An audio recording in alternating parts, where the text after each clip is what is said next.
What a surprise, I'm talking about an early 2000s video game again. And this week we're talking about one of probably the most famous GTA clones that have ever existed. Because that's what it was at the time, really being realistic.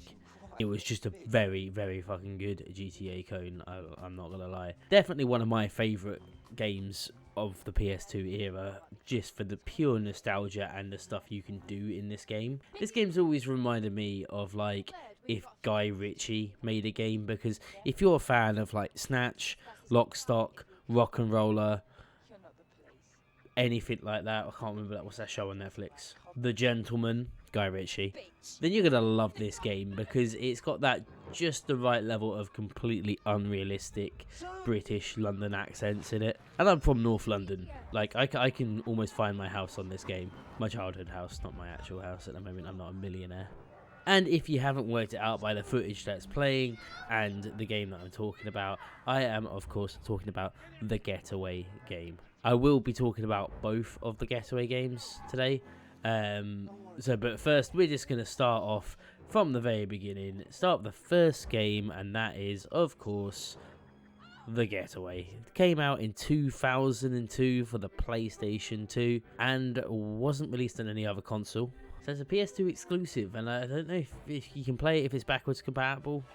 I don't know if you can get it on the PlayStation Store or anything like that. This game was developed by Team Soho and published by Sony Computer Entertainment, and is like a super realistic, super gritty GTA game. That's how it plays. That's all you really need to know about the gameplay of this. It has the cool thing about there's no like heads up display. You just have to remember how many bullets are in your gun, and when you're driving around, indicators on the car tell you what direction to go. That's kind of cool. You got regenerating health every now and again. You just need to take a breather despite how many times you've been shot, and then you get back up absolutely fine. It's actually pretty funny to watch. The story is pretty straightforward. You play as this guy called Mark Hammond, and you used to be a ex-bank robber, retired now with a wife and kids. Suddenly your wife gets shot, your kid gets kidnapped, and you get dragged back into the gangs of London, where you drive like an absolute maniac around. And yeah, that's pretty much how this game kicks off. Once I met a person called Mark Hammond, and I said, oh, like the video game character, and he had absolutely no idea what I was talking about. I think about that a lot. But talking about the game, this game has just a ridiculous amount of action for what is actually going on in London. I feel like if there was ever this amount of guns or gunfire or explosions anywhere in London, there would be the army there within minutes. Like, I know that crime in the UK is a pretty big problem that we've got, but most of the violence genuinely tends to come from knife crime. To the point that, like, when someone does get shot or there is a gun, it's a big fucking deal, no matter where it is in the UK. I just don't think it happens that often, and like, this game makes it seem that everyone's packing, which they are definitely not. This game would be far more realistic if everyone was just running at each other with knives and machetes. But overall, it is a very fun game to play. It is stupidly unrealistic, and I kind of like it though. It's got that movie essence to it, where it feels like you're watching one of them sort of like ITV movies, straight to TV movies that are probably a spin-off of The Bill. If I'm being perfectly honest, the acting in these games is exactly straight out of EastEnders. Any one of them could be a villain of the week in EastEnders. But it holds a special nostalgic place in my heart, mainly because the development team reconstructed the whole of London, where you can just drive around and you can just find like random stuff. If you want to see what London looked like in the 2000s or early 2000s, this game does a really good job about it. If you're wondering, that's just the health regen I was talking about, if you're wondering why it's just having a breather at the side. But this game was a sort of like leading pioneer of its time, but that led into one of my favorite ever games and sequels, the Getaway Black Monday. I think this game is so much better than the first one and does not get anywhere near as much credit. I think they really did refine the controls a lot more, because the controls in the first one are very very janky and very, very unfair. Unfair? I meant unforgiving, but you know, like, I just think like the first game was the foundation, and then they polished it really well with this second one. Problem is with the second one is that the people just didn't care about it, which is, it got really bad reviews, which is annoying. But I am adamant that this game is a great game. So this game was released in 2004 and again is a GTA clone like the first one. However, this one starts with you playing as a police officer, which I think is just such a cool gimmick in the game. It kind of happens in the first one because there is a dual protagonist storyline, which I didn't really talk about, but I didn't want to spoil it.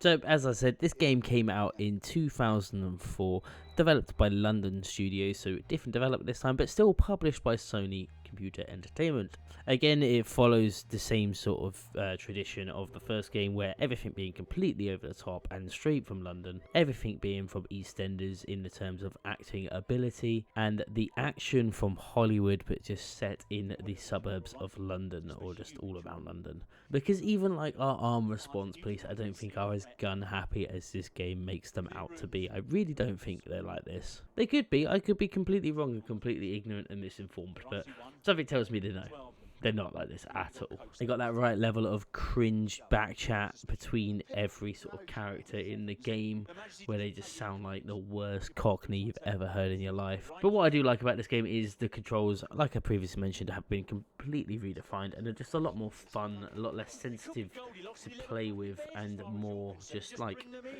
It's like they've learned from the mistakes with the previous game. You don't feel as clunky anymore, and you can just roll around. One of the things I do quite like about this game is just like its atmosphere, the way it builds sort of the environment. Because like a lot of people say, oh, these graphics look terrible, and these like places you go to look terrible.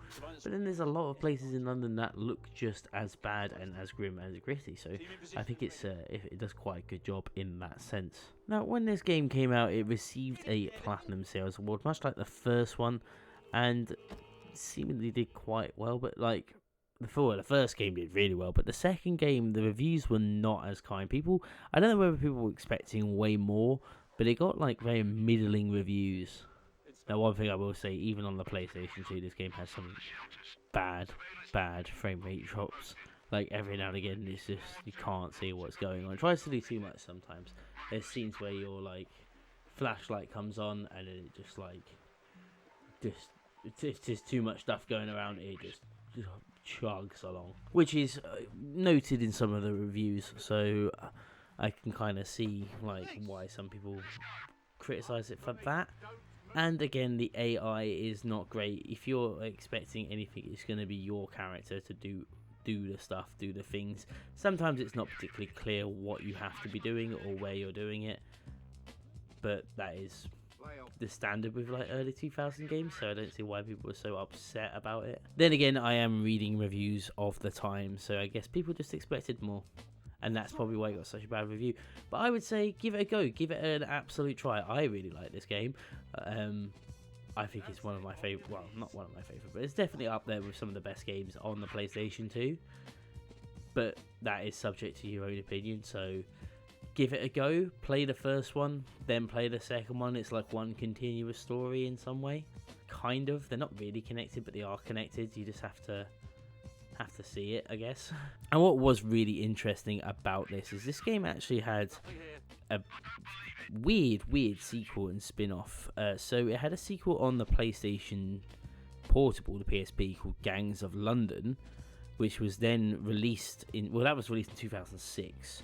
Okay, and that has very recently been made into the ITV drama Gangs of London, or the Sky drama. I can't remember what it's based on.